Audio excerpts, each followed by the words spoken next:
Hello, listeners. Welcome back to Courage Talks. Special guest today is Professor Mukesh Sud.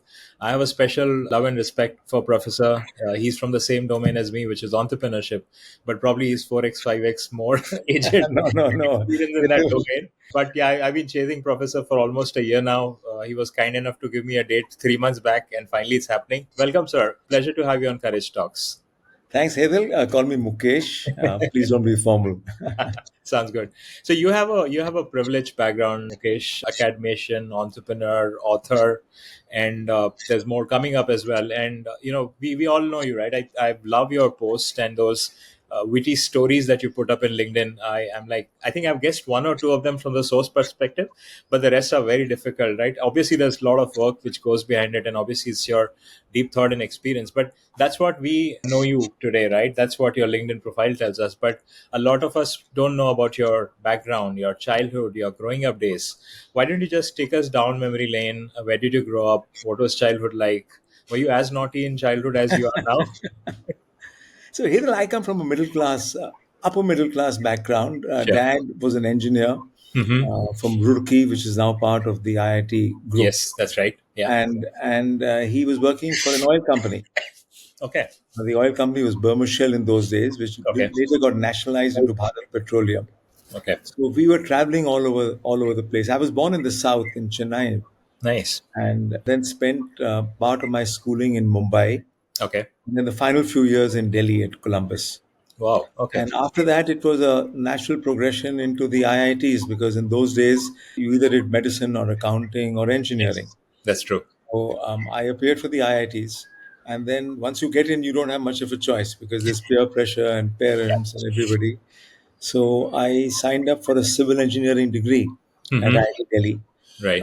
Civil was the only thing I could get because they gave you a discipline depending on your rank. Yes, that's right. And then within a few months, 6 months or a year of doing civil engineering, I knew this is not really my cup of tea. Yeah. So then you go through the rigmarole, you go through 5 years. It was 5 years at that time. Yeah. And I completed an engineering degree. Mm-hmm. And post that, I was keen to do an MBA. Okay. You needed work X at that time to Yeah. get admission into a good MBA program. Right. So I decided to spend a few years doing something more interesting. Mm-hmm. That's how the entrepreneurship or the entrepreneurial bug Got it. got me. And Great. I started a small scale industry in Bangalore, Okay. ostensibly headed with the idea of doing it for a few years, maybe 5 years, hoping to get a good exit and then carrying on with the MBA Mm-hmm. plan. Yeah. That did not happen. Ah. So, and once you are in entrepreneurship, it's like, running 24 faster by 7. on a treadmill to stay at the Yes. same place. Yeah. So that went on for close to 15 years before I could finally exit the company on Mm-hmm. reasonably good terms Okay. and then start what I really wanted to do. Right. Entrepreneurship in 1980s sounds outrageously bold. Require a lot of courage. In fact, I think I was telling you offline, right? My dad joined a startup in 1990, and I Right. realized that in 2020 when I was writing his book, I'm like, "Hey, Dad, you were actually part of a startup." He said, "What's a startup?" I don't know what that terminology means. So, how was it back in 1980s starting your own venture? I mean, a lot of people talk about red tapeism, license Raj. I'm sure you were in thick of that, right? So at that time, Hetal, the options were limited. You didn't have the high profile jobs that you have today. Yeah.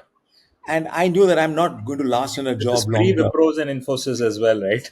Correct. So the options were very few. You could join L&T or you could join the Tatas, and the Yeah, salaries were very, very, at the lower end of the spectrum. that's right. So you knew that I was not willing to put in 25 years in a company to then, grow with them. As long as it's your own company, you don't mind. But your own company, and I always knew that I would have the flexibility to exit if Yeah, it was my own company.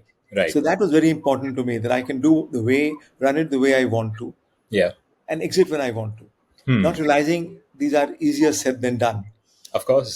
I was because about to come to that, sir. You're saying it's easy to exit your own company. it is Ask not, some it of is my not. portfolio companies. They're like trying hard for last 7 years. They're not able to get out. And the irony is that the harder you try to exit, the more difficult it becomes. Yes, that's true. And the That's more true. you say, I don't want an exit, I'm very happy running it and Yeah. scaling it. Yeah. That's when the offers come in. So that was part of the problem. And then Yeah. I got admission for an MBA. Mm-hmm. I couldn't do that. So then I tried and got admission for a PhD. Oh, okay. That also I couldn't do because I couldn't extricate myself from the business. Right, right. So finally, then I said, okay, since I can't go to the US, I can't do a PhD there. Yeah. Let me catch the low hanging fruit that's available in India. So Mm-hmm. I appeared for CAT Oh, yeah. and I couldn't clear it. So I appeared multiple Hold on. How times. old were you when you tried CAT?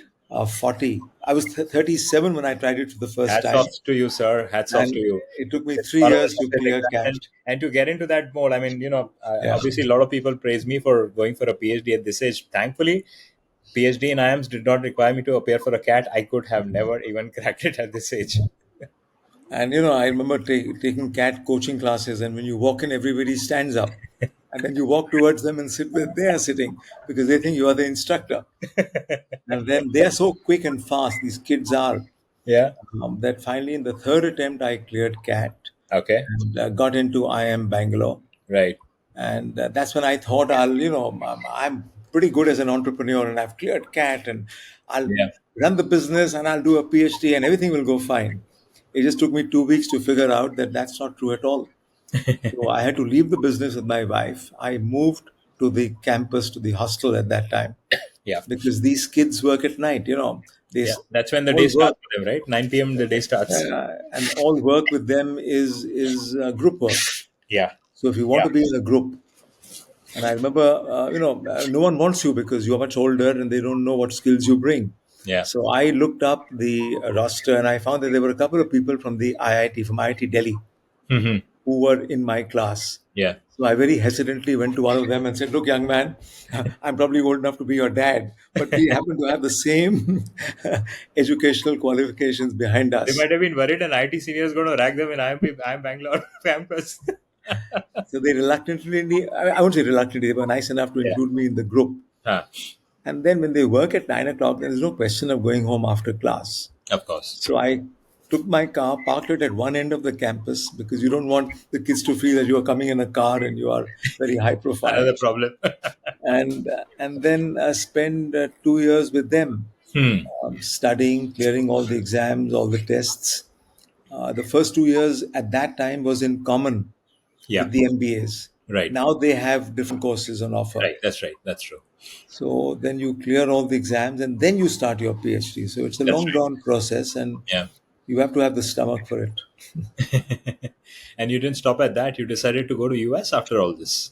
Yeah, so now in that time, what happened was that they give you a PhD and they give you the tools to publish, but they Yes. don't force you to publish, which is bad. I So thought they'd be kind to you, right? you are out of the PhD system Yeah. and you have no publications. Yeah. So then I decided that the only way of resolving that issue is to be where publishing is, which is in Europe or the US. Hmm. So I was fortunate as one of the few PhDs from the IIM to get a job in the US. Right. It was at a teaching school initially, but Mm-hmm. then once I was there, then I got into the right crowd and the right co-authors and the right programs, Yeah. and I then moved to a more research-oriented school called Fairfield University Mm-hmm. in Connecticut. Okay. I spent 7 years with them. So 2 years in a smaller school in Iowa or Illinois and Iowa on the border, and then Right. 7 years at Fairfield, where I picked up my research skills and managed to publish and get into all the A plus journals, which is what publishing is about. Right. Publishing is about group work. You are all contributing Yeah. because very rarely are there single author papers, as you probably also know now by now. Yes. Yes. That's true. So That's true. I did that for 7 years, and 7 plus 2, 9 years, and then the research got to a stage where the IIM said, "Yeah, now you're doing research." Hmm. So then I got an offer from IIM Ahmedabad, Right. and I just grabbed it. So was teaching at IIM's your ultimate goal when you entered for PhD in IIM Bangalore? Yeah, so I wanted to be a teacher Hmm. and a professor, a faculty, and I discovered very early, Hetal, that if you are a visiting faculty, you get a certain amount of respect from the students, Yeah. but you're not part of the inner faculty group. Yeah. They'll So only give you you respect for the 2 hours that you're in the class with them. Yeah. So you need to do research and you need to be in a research oriented school. Hmm. So I realized that IIM Ahmedabad is the best option possible. And then they gave I still remember I did a interview with them and Mm-hmm. I went back to the US thinking, nothing is going to happen. Kuch nahi hoga. Right. And because the hours are different between India and the US, my wife would stay up till late at night or get up very early in the morning, Hmm. hoping and waiting that maybe an offer would come because she was desperate to come back. And one day the offer did come. Maybe it's her prayers which had the strength, sir. Your interview was not good anyway, you said. And at that time, she wanted to say yes. And I said, no, no, don't be so impatient. Don't say yes within 5 minutes of getting an offer. They'll You give would look you, too desperate, right? They say, right? they'll give you 2 weeks or 3 weeks. So mull over it and think about it. But I then accepted the offer and moved lock, stock, and barrel back to India, which in any case was our objective. Hmm. But then again, you have to get tenure again, you have to publish again, you have to go through the whole grind all over again. Yeah. Yeah. So it's fun. You are with interesting and smart colleagues, Yeah. you are with very smart students, Yeah. but you have to publish. Of course. That's true. And teach is something that I've always been doing and I've enjoyed doing. And of course, I'll come to the rest of your journey as well. But one thing which is clearly emerging in your career is the word reboot, restart, reboot, right? Yeah, yeah. To shed your stature, ego, to get into entrepreneurship, to get into your PhD, to study with students 20 years younger to you, go abroad, get that established credentials for yourself as a professor, as a faculty in the US, and yet come back to Ahmedabad, IIM Ahmedabad, and do it again. Where do you drive all this courage from? So I took a decision very early that you need to reinvent yourself every 10 years. Hmm. You can't stagnate. If you want to be relevant to the younger population and younger people, you have to Right. keep coming out with new tricks, new ideas, new Yeah. thoughts. Yeah.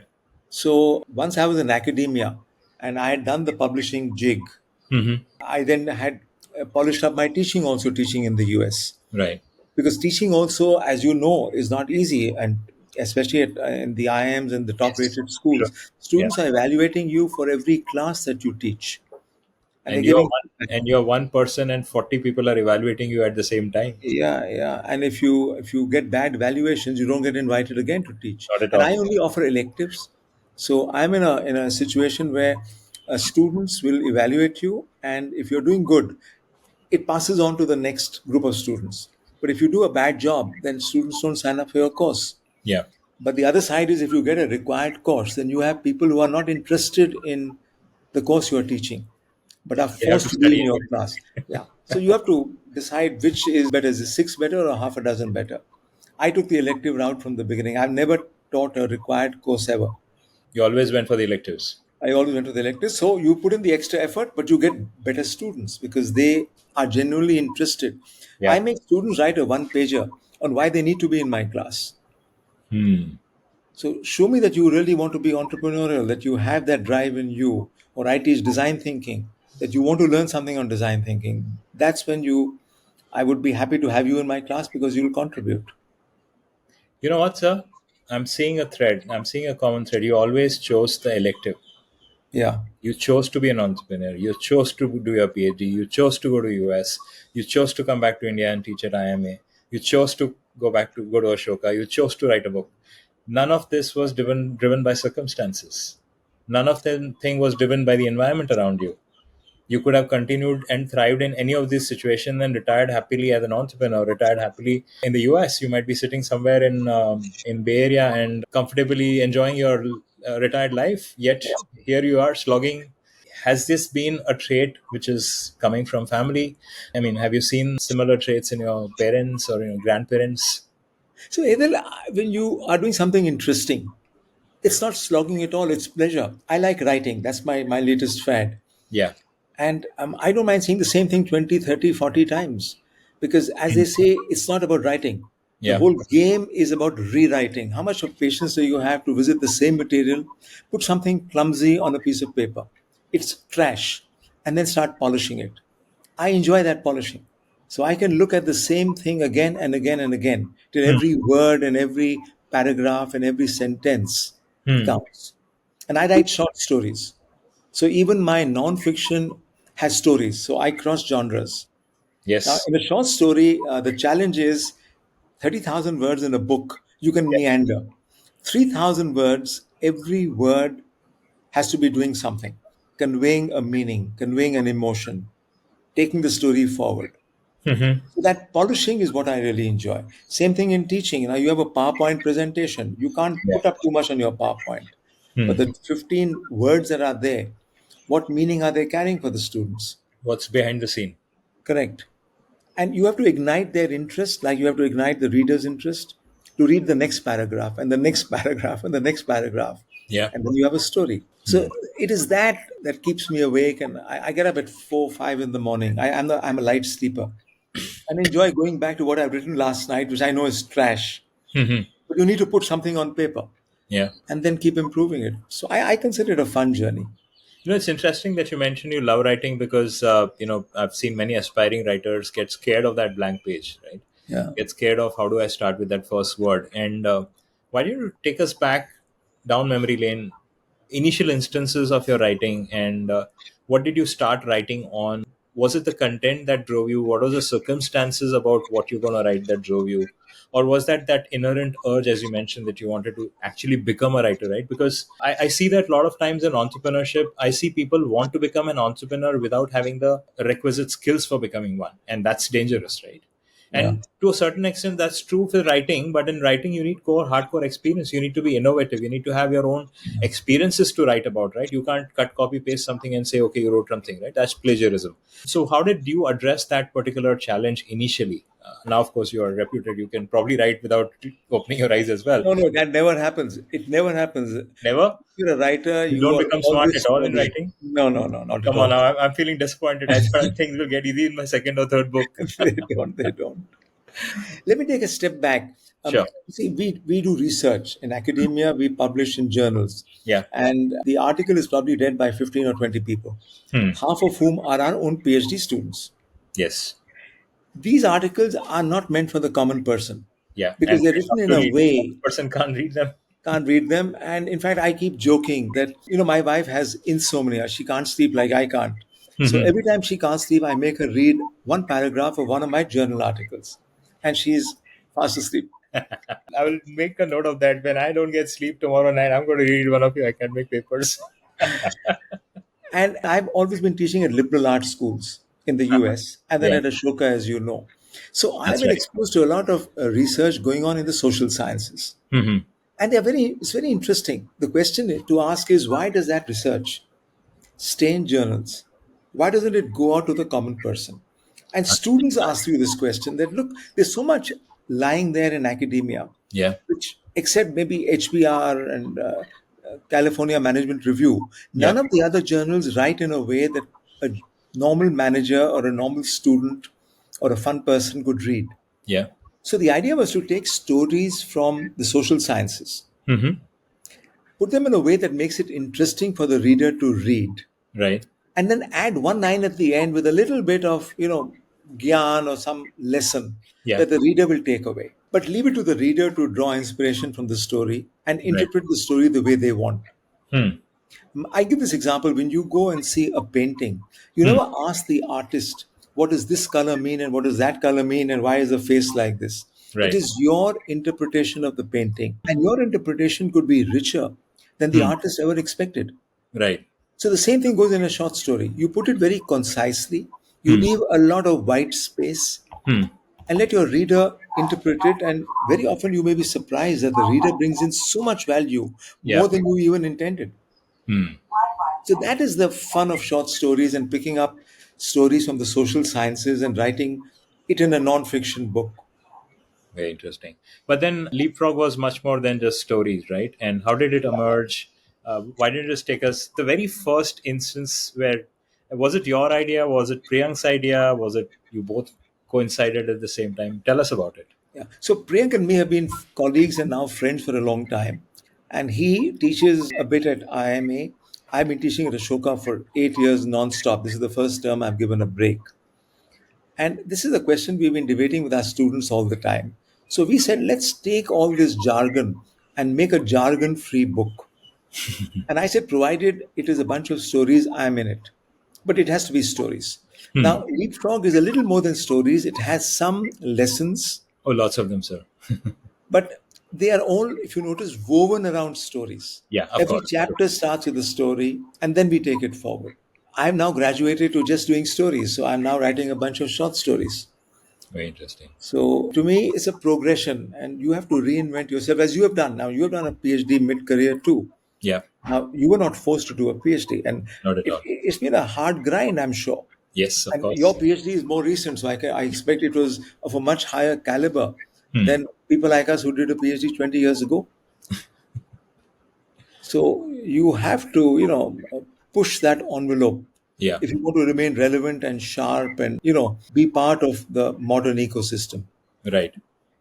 Remaining relevant is an important element that you touched upon. I think whether it was during your PhD days or when you're teaching students or more than half your age, sometimes do you feel that you're slowing down? Do you feel that you're out of clue with the way the students are thinking? Have there been such instances? And if they have, what's been your immediate reaction? So I am fortunate. The more you teach, the more you are ingrained into the system, the more you have to have office hours, the more you have to talk to the students. And Yeah. I change my material very frequently. I mean, 20-25% every term is thrown out and new material is brought in. Hmm. And I'm a firm believer in feedback. So I am constantly taking feedback from students. In the US, I used to give them a blank piece of paper in the middle of the term, and I would tell them, I don't want your name or your roll number. Just give me 5 bullet points on one side of the paper of stuff that you like that I'm doing in class.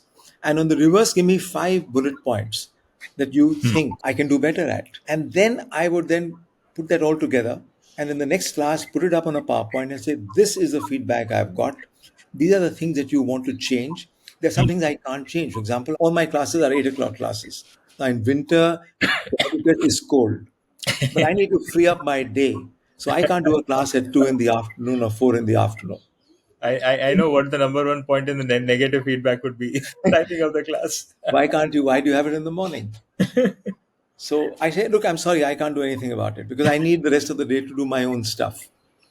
But then they'll tell you other things that you can do to improve their experience. Can you let them know in between the term how they stand in the class? Can you have more office hours? Can you give them feedback on their business plans? So Hmm. these are things that you can work on. So it's an interesting point that you mentioned, and I was thinking as you were speaking, right? I mean, all these students, and my daughter's been a student and a big fan of yours as well, and let me admit that. Thank you. Uh, students have a different life cycle, right? I Yeah, yeah, mean, they go to sleep at 2, 3 in the hostel, and rushing to 8 o'clock class can be quite a challenge, right? I mean, yeah. you chose based on your preference. Does the student's mind accept information being given to them at 8 o'clock in the morning when they're short of sleep? They might Yeah. not even have had time to grab a cup of coffee before coming to the class. Do you think that really would impact their attention span, or are you saying that's another additional challenge you take on yourself to still grab their attention despite all the hurdles that you're throwing in front of them? So, Heather, I have this fondness of jumping into the deep end of the pool and figuring out how to swim. You So, want the like students to do the my same as thing well. about electives, but I will only teach electives, which is putting pressure on myself. I think that's the secret, sir. It's an Okay. elective. You chose for this course. You knew my timings. You know me, and you signed up for it. No excuses anymore. And I make things worse for myself. I make it a rule that I will lock the door at exactly 8 o'clock. So, Ouch. colleagues tell me that, look, these students keep drooping in when they feel like in and out. I said, I have zero problem because I lock the door at 8 o'clock. Secondly, I have what I call an NTT rule: Okay. no technology on the table. So you can't have your phone, you can't have your computer. If you're making notes on the iPad, you will sit on the first row where I can see what you're doing. Now, that could be a very strict rule. Yeah. But at the end of the term, the students turn around and tell you, Professor, the best thing about the course was your so called NTT rule. Wow. It forces me to be attentive to the student requirement. And I have 300% more material than I need in the class.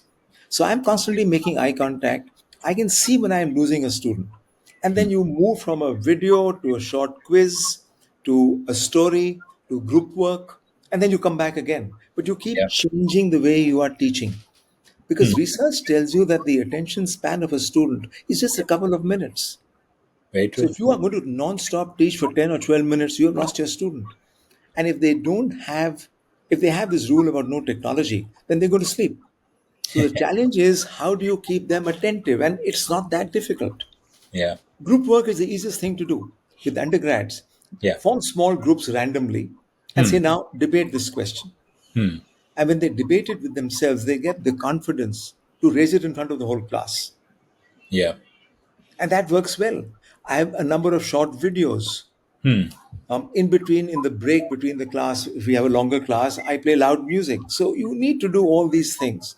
But it's pushing yourself. And then when the students give you feedback saying that they really enjoyed the course, and many years down the line, you'll meet somebody at the airport and Yeah. they'll tell you about their experience about your course, and you feel so humble that look, they still remember it. Of course, one student once stopped me and said, "Professor, I remember nothing about you or your course, except the videos that you kept showing. They were phenomenal." So I would like to see that video. So, when you have to choose videos and make the attempt to find videos, and you can't show a 5-minute video, you can show a 30-second clip. Yeah. So you have to choose that clip very carefully. And the clip has to end with a question, which you then throw at the students and say, now, what would you do if you were in the entrepreneur's shoes? So you play these tricks and you learn them when you watch other faculty teach. And one thing at the IIM, which is very good, is when they take you into the IIM, they give you some time to just sit in other people's classes. And Used to, teachers are right? very, very good at the institute, at the IIM, especially in Ahmedabad and in Bangalore, where I was a student, where they Wow. share. So teaching can be fun if you're doing it as a in a group, and passing ideas around and learning from them and sharing with them.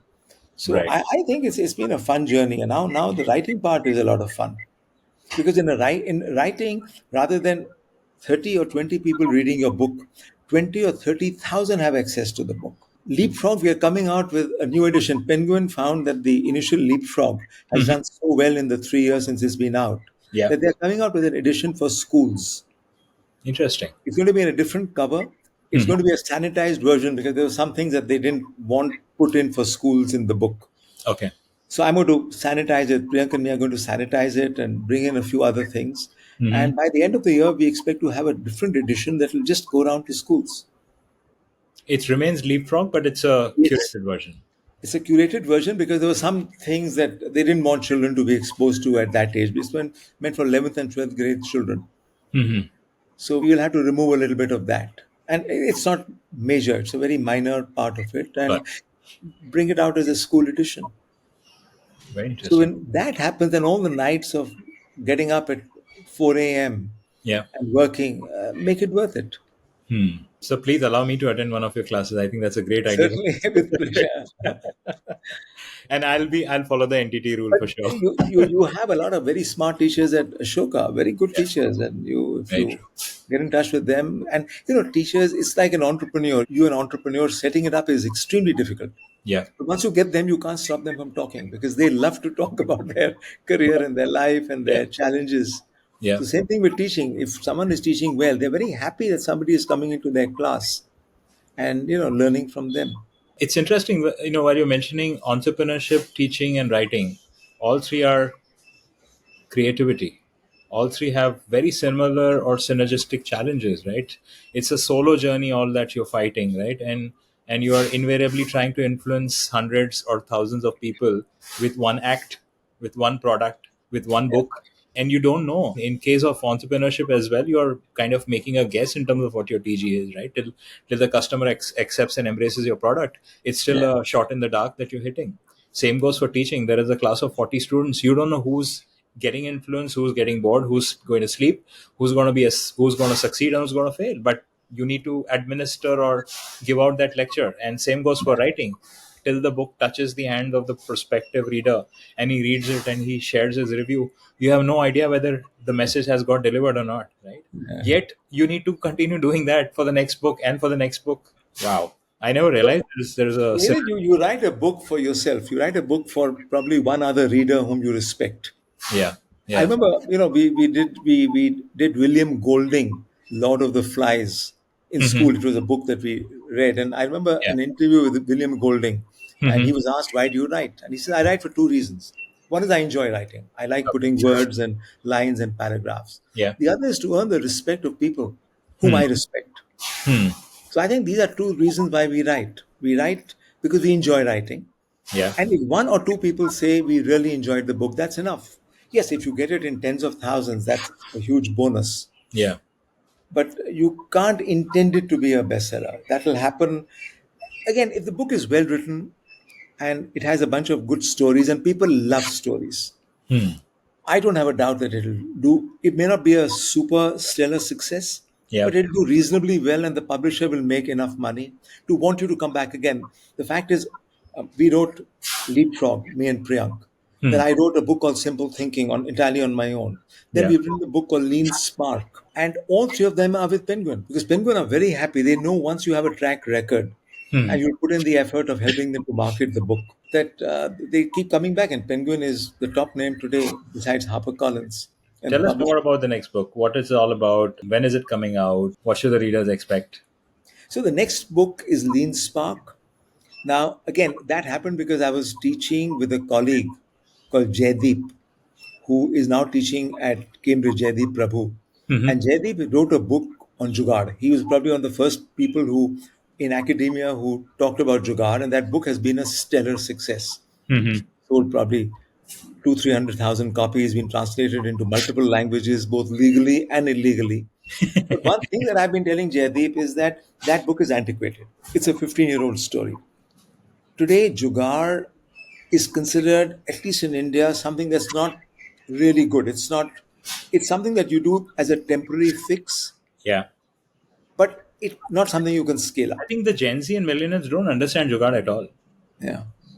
So I think that's also an aspect which probably must be going along with your argument as well, right? So we said, why can't you be a so-called Jugadu? But once you are in the playing field and Hmm. you've done that temporary fix, then you legitimize what you are doing and then you scale. Hmm. And that is the idea behind Lean Spark, that it starts as a jugaad, but doesn't continue as a jugaad. For example, now we look at companies who are operating in the space sector. You Hmm. can't do jugaad in space. But when you start your initial idea, it Hmm. is an MVP, the minimum viable product that you Yeah. try, get Yeah. feedback, improve. Hmm. And we talk of this build, measure, learn loop. You build Yeah. something, then you measure something, and then you learn something, then you rebuild. Yeah. So the entire premise of the book is like lean startups today or lean manufacturing. Yeah. Jugaad can take you from X to Y. When you want to go from Y to Z, that's when you start legitimizing and you do what mainstream companies have to do. So the book is a sum of stories about companies that have done that Hmm. and what lessons can we learn. Very interesting. A bunch of interviews and stories is being released in January Okay. at JLF. Okay. Awesome So place to do we'll that. be releasing the book there. Yeah. And the third book that I've written on my own is called Simple Thinking. And that premise is that we overcomplicate problems. Hmm. We think a problem requires a very elaborate solution. Hmm. But if we can be a little counterfactual, if we can look at a problem and break it down into smaller parts Hmm. and tackle each part individually, main problem could then decrease in complexity and may then have a simple solution. So Right. we don't require complexity. Hmm. And we've looked at various fields, right from how fiscal and monetary policy is made. There are very simple rules to it. Hmm. So we've looked at various fields and how these fields can be tackled where there are challenges. Right. We've looked at Netflix, for example. Hmm. I've looked at them, and Netflix have very simple rules to operate. And Netflix has been a huge success. Yep. So we've looked at companies and situations where simple thinking, simple rules, simple ideas can solve a complicated problem. And I've written this book around this premise. Very interesting. Again, entirely a bunch of stories. No, I think the art of storytelling is really beautiful because I wrote it somewhere in an article that I wrote where, look, my dad was a phenomenal reader. I grew up with house full of books, but whenever my dad encouraged me to read and I would pick up those books, Principles of Management, Think and Grow Rich, I used to get bored because I think the writing approach was a little cliched. But now that I have become a voracious reader and I've had look at the writers of today, people like Adam Grant, Daniel Pink, you yourself, Yeah. sir, the element of storytelling, the using proper nouns, using real stories, building upon those stories and creating a chapter out of it rather than it just being like a subscript or a short mention in the whole 4 pages. makes a lot of difference, because then your entire thought is concentrated around that story. It's easy for you to don the clothes of that character in that story and say, yeah, this looks feasible, this looks amenable. And I don't think I can ever imagine reading a non-fiction without storytelling as an approach. I mean, I would probably go to sleep Yeah. if there were no references to it as well. And the best That's part good. is that all these stories are not stories, they are true stories. Okay. So at the end of the book is a references, notes, and references section where every single story has been documented. Okay. Let me give you a simple example. Sure, please. Yeah. Small story, and we've introduced the entire chapter on intellectual humility with this story. Hmm. There's an old grandfather or grandmother saying that if you put lemon juice in a pen and Enough? write with Oh, it, yeah. uh, Disappearing ink. correct, the ink is not visible, and what you've written cannot be seen till you iron the sheet of paper. Okay. So one guy reads this in a journal or a newspaper and gets very smart and says, "This is a great idea."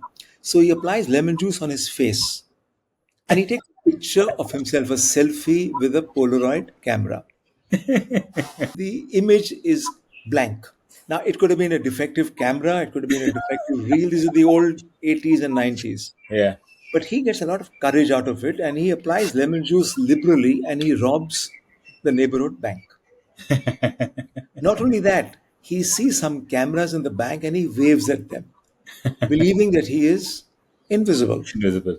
An hour later, he's arrested. He pleads that, look, I applied the juice. The police still take him away. This story is repeated in the next morning's newspaper. And a professor of psychology raises a simple question. Can any of us be so stupid that we don't know how stupid we are? And that leads to what is called as a Dunning-Kruger effect, which means I don't realize how much I don't know. Yeah. And that is intellectual humility. So Right. we have brought in intellectual humility through this story. The unknown unknowns, as Donald Rumsfeld once said. It's the same. So if you look at the social sciences, I mean, there's so many stories floating around. Hmm. All you need to do is to pull them out and talk about them. True. The whole art of storytelling, sir, is it recent, or did you have that in childhood as well? Storytelling has been going on ever since human conditions were there. I Is mean, that you how look you at moved your wife? villages, so you look at villages and the way, I mean, I remember growing up and visiting an uncle's house, and they were all involved in the weaving trade. Hmm. And one woman would go and see a movie Yeah. the previous day. And then while they were all weaving, this woman would narrate the entire movie over a 2.5 or 3 hour story, including the songs, and mesmerize you. So this is how storytelling has always been part of our DNA. Yeah. Yeah. And the best teachers are storytellers. The chopas, right? Yeah, Sitting around the fire, yeah, nothing else to do. yeah.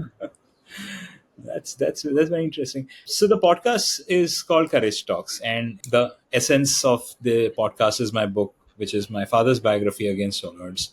What does courage mean to you, sir? What's your definition of courage? Courage is the ability to reinvent yourself, the ability to stop doing what you're doing and say, I'm now going to be a novice and learn something else. It could be the transition from being an entrepreneur and leaving a business aside, knowing that you could take it to much higher valuation, but saying, look, I need to do something more interesting. Then becoming an academic and then saying, okay, now I need to do research. And anybody can do research if you put your mind to it and you have the right training. Then saying, I need to teach. Now saying that I need to write. So these, to me, courage is the ability to put a comma, not a full stop to what you are doing and Mhm. start another innings. If you do that, you will most certainly succeed. Your first role model of courage? I've never thought of it, but I think there are enough examples all around of people. I mean, Nelson Mandela, to Wow. sit in that cell for 30, 40, 50 years, Yeah. not knowing whether anything will happen. And I mean, as kids, we all grew up hearing these stories. And his first act after coming out was to pardon the people who put him I behind know, I bars. know. Look at the courage of doing that with no ill will, with Yeah. no, with, and to me, these are the stories that are awe inspiring. And they happen far away, but you read about them and then you say, look, if a man can sit in a cell for 40 years in the dark and still Very have true. the moral courage to know something will come good will come out of it, and then lead a nation. So Yeah. you have lots of examples like this. Your most referred or most suggested book for reading? I'm a big fan of Adam Grant. I'm a fan of any non-fiction book that is in a storytelling mode. Yeah. And I think Adam Grant writes very well. So I've read One most of his books. Awesome. One non-fiction book which was very popular and you didn't enjoy reading, or you actually stopped reading. Okay, is that book about, the management guru wrote about 8 or 10 companies that did very well. Okay. What was that name? I forget now. And all the companies failed. Written by these two authors, and they were looking at books that have succeeded, companies that have succeeded, made to thrive, or some name like that. And I remember reading that because all the companies failed after that, and you wondered why. That's a good one. That's a good one. What are you reading right now? Right now, my own work. Right now, I've taken a subscription to the New Yorker, Okay.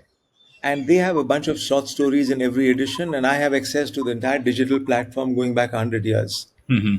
So I love stories like by 𝗪𝗂𝗧, for example. Okay. I like any short story and you can now listen to it as a podcast. You can listen to it in a audio format. Yeah. So when you go on a long walk, Hmm. listening to news or listening to a YouTube video or watching one, Right. listen to a story. I've come across some writers who, when they are in that whole writing the book journey, they consciously avoid reading books because they don't want their content to get influenced by what they're reading. Do you have that kind of a discipline yourself as well? I do exactly the opposite. I think I get inspired when you read other people. I realize how eloquent they are in their writing style. And Right. then you want to write not like them, but the effect on the reader should be similar. Hmm. So I disagree with that. I mean, I don't read long fiction, Hmm. but short fiction all the time. Maybe the ability for fiction to influence you also might be very narrow or limited. It might not really reflect in your work. I think that's what people try to avoid, right? And Probably, and the attention span to read a novel, to know what's happening. hmm.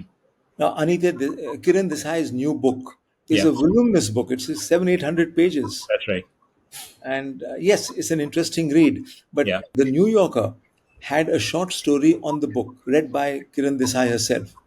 That story was fantastic. that sounds interesting. It sums up the whole book, Huh. or it narrates part of the book as a story in 50 minutes or 1 hour. Very interesting. Yeah, that makes sense. I also get scared of those 700, 800 pages books and Yeah. I kind of leave them aside. And then you need to make notes as you go along as to who said what and who did what. Like, for Yeah, example, this A Suitable Boy. right. Now, it is a voluminous book. Yes, it did very well. Yeah, But the short story, currently, with the shorter attention span people have, yeah. is a much better medium That's very interesting. One to. hidden talent of yours, which is yet to come out in the market, nobody knows. I don't think. No? Look, I've done it all. So one thing I enjoy is exercise and playing. I'm doing a lot of pickleball these days.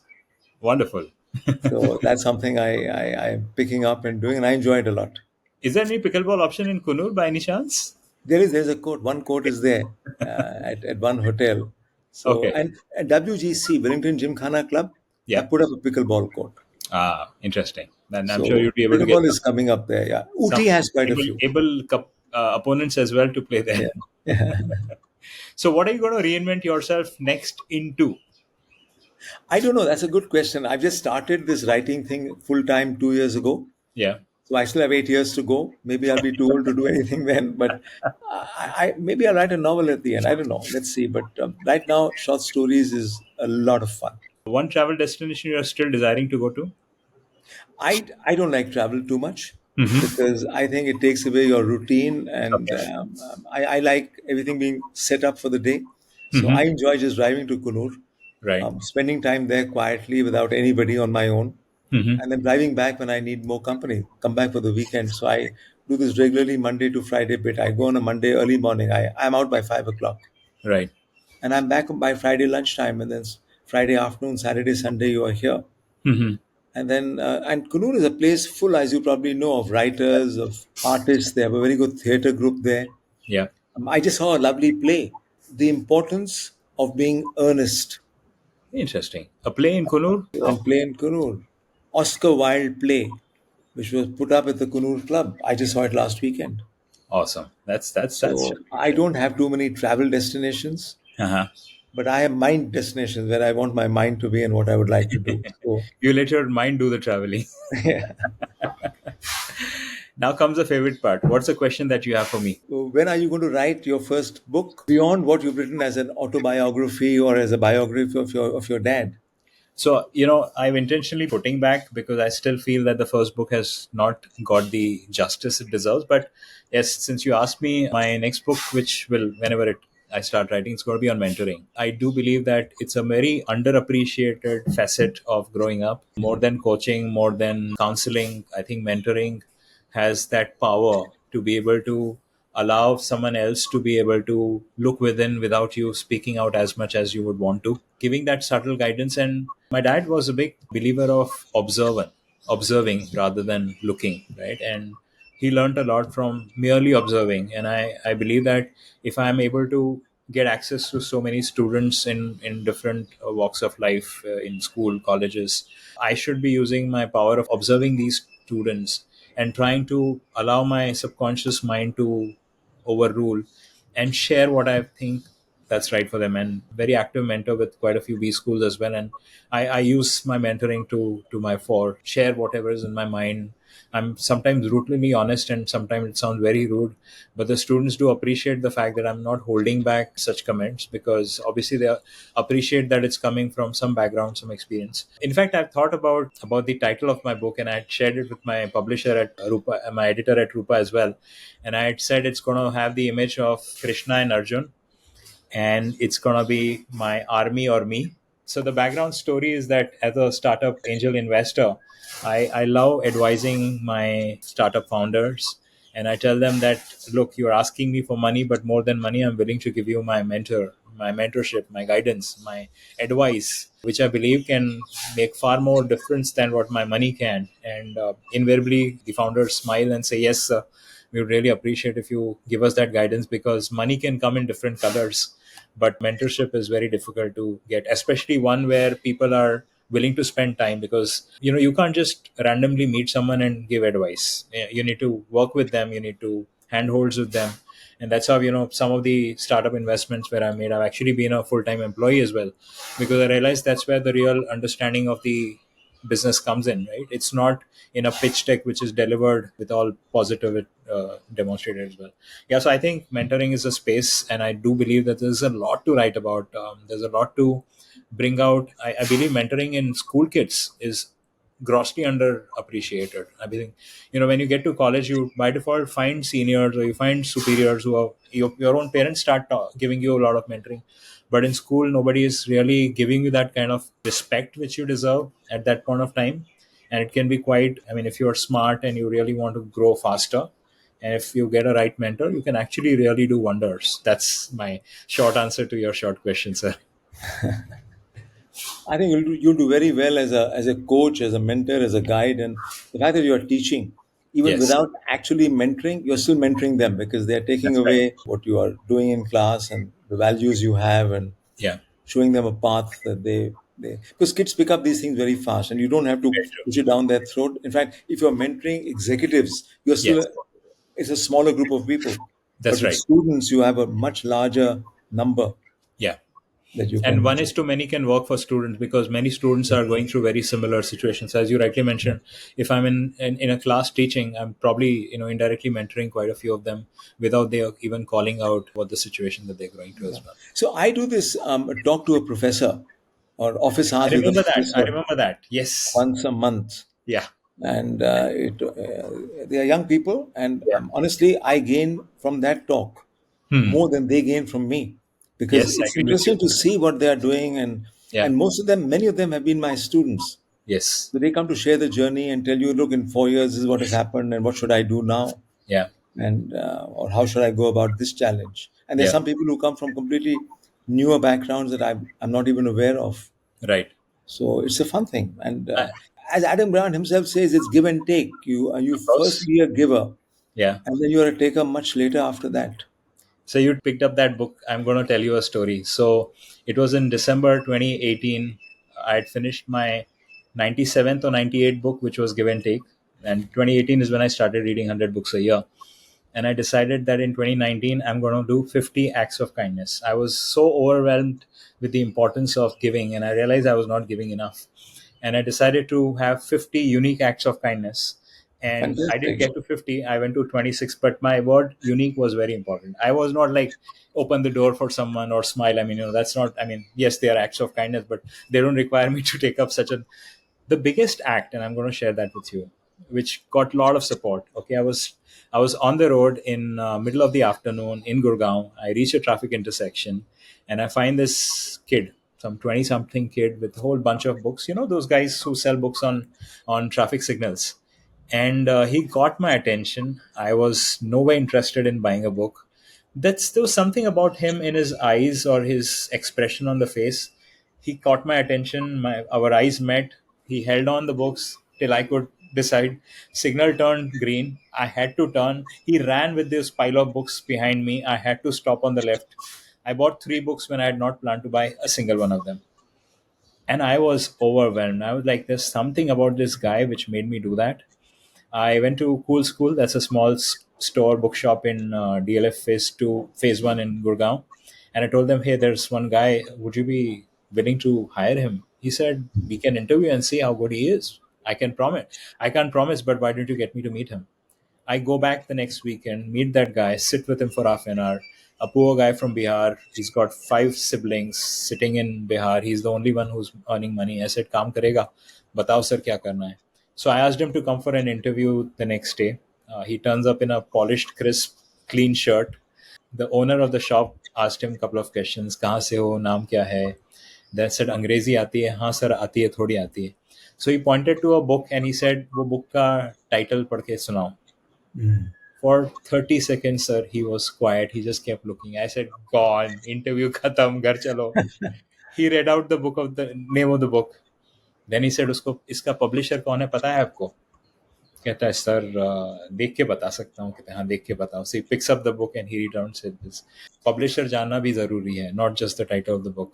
Sir, he got a job in that bookshop from the streets of Gurgaon, middle of heat. And I was so overwhelmed. I said, such a simple act on my part. I mean, I just had to spare 30 minutes to just go to this shop and go back to him 30 minutes and see how important. I go back to Adam Grant. I go back to Give and Take. Adam Grant never thought his book could be life changing for a bookseller sitting in streets in Gurgaon from Bihar, right? So that's the power of the spoken word, sir. And very glad to share this story with you. Lovely, lovely, very heartwarming story. Yeah. But thank you very much, sir. It was pleasure, and it was totally worth all the wait to get this recorded. Oh, And I'm I'm sure glad. the listeners and your readers will eagerly anticipate the next book, and Thank uh, you. and I look forward to the next change in your journey 8 years from now. Sure. Thank you very much, sir. Thanks. Bye.